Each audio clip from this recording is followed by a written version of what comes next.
Demain, Rudy Vervoort doit voir les bourgmestres et les chefs de corps des 19 communes pour faire le point sur les mesures anti-Covid en vigueur. L'allègement du couvre-feu ne semble pas être la priorité du ministre-président, au grand désarroi du MR bruxellois. Bien sûr, on est interpellé puisque en Wallonie et en Flandre, on est à minuit et on est toujours à 22 heures sur Bruxelles.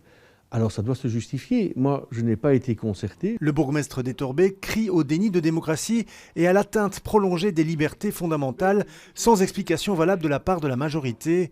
Effet d'annonce déplore Philippe Claus. J'entends certains partis qui voudraient relâcher, tout le monde veut relâcher.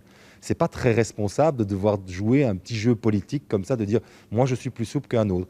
Au PS, on justifie le statu quo au regard du nombre d'hospitalisations toujours élevé, de la taille de la région et de la densité de sa population. La densité dans certains quartiers à Bruxelles est sans doute supérieure qu'ailleurs, c'est vrai. Mais est-ce que la densité est intense entre 10 heures et 24 heures? Est-ce que c'est une volonté de pouvoir éviter des manifestations? Et donc, est-ce qu'on essaye par ricochet d'empêcher autre chose? Moi, je crois que c'est plutôt ça. Le MR demande au plus vite un raccourcissement du couvre-feu. Un peu de patience, répond-on dans les rangs socialistes. Tenons encore un petit peu.